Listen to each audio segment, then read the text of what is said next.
Сәлем достар, біз бүгін өте жеңіл вареники деп аталатын тағамды дайындайтын боламыз. Менің каналыма тіркеліп, лайк басып, комментарий бөліміне алдағы уақытта қандай рецепт күтесіздер жаза отырыңыздар.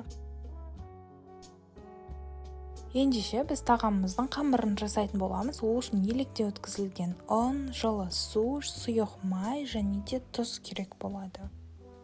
Ең алдымен ыдысымызға суды құямыз. Оның үстіне тұзды және де сұйық майды салып, тұзымыз ерігенше жақсылап тұрып араластырып ерітіп аламыз.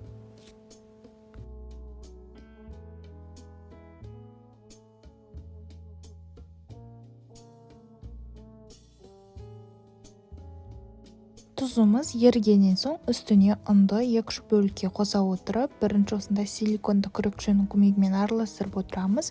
Содан соң қолымызбен жұмсақ қамыр илейтін боламыз.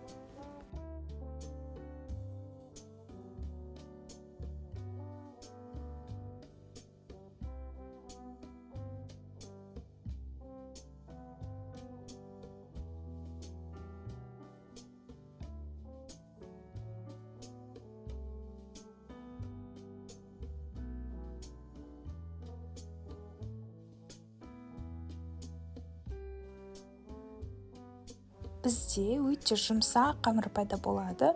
Енді бұл қамырымыздың бетін сүлгінің көмегімен жауып қоямыз да, енді вареникидің салмасын жасауға кірісетін боламыз. Енді вареникидің салмасын дайындайық. Ол үшін бізге суда піскен картоп керек, содан соң майда қуырылған пияз керек болады. Оның картоптың үстіне қосамыз. Содан соң үстіне сары майды саламыз. Дәміне қарай тұз, бұрыш секілді дәмдеуіштер қосамыз да, жақсылап тұрып картоп езгіштің көмегімен езіп алатын боламыз.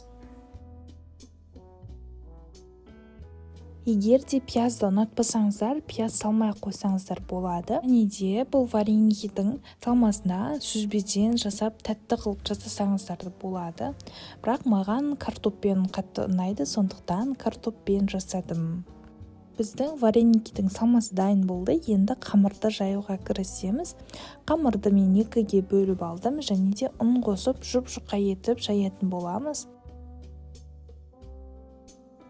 Егер де қамырды кішкене қалыңдау қылып қойсаңыздар, біздің вареникилеріміз суда піскендіктен кейбіреулері піспей қалуы да мүмкін. Сондықтан жұқалап жая беріңіздер.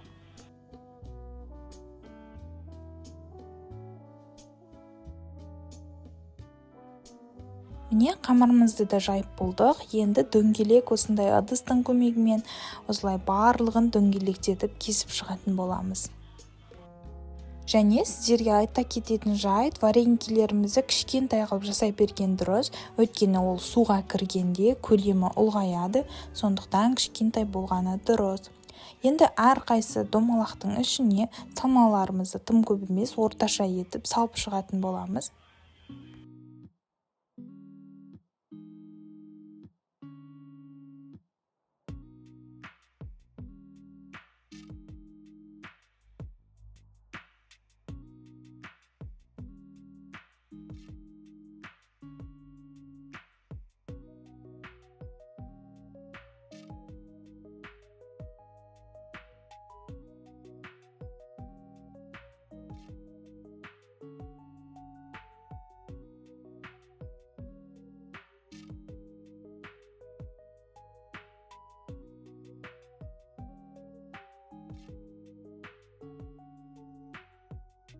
Біздің вареникилеріміз одан әрі әдемі әрі дәмді болу үшін осылай әдемілеп түйіп шығатын боламыз.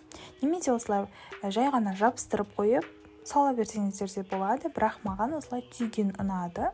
Бірақ та түйгенде тым шеті қалың болып кетпеу керек, өйткені піспей қалады. Видеоға қарап түйу әдісін үйреніп алсаңыздар болады.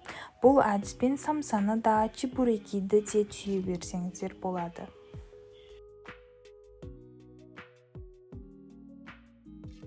Міне осылай барлығын бірдей етіп әдемеді түйіп шығатын боламыз.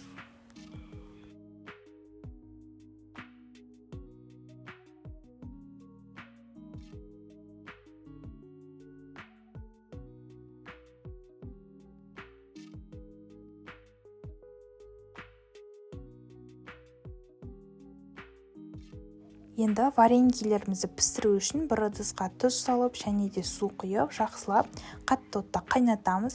Және асты қатты болып тұрады да, үстіне вареньелерімізді салып 15-20 минуттай пісіріп алатын боламыз. Қарап тұрыңыздар, қатты езіліп кетпесін. Міне, осымен біздің вареньелеріміз дайын. Және де вареньелерімізді ыстықтай күйде сары маймен майлап жібереміз. Сол кезде бір-біріне жабыспай, одан әрі дәмді болады. Және де әртүрлі соустармен жесеңіздер болады, өте дәмді болып шығады.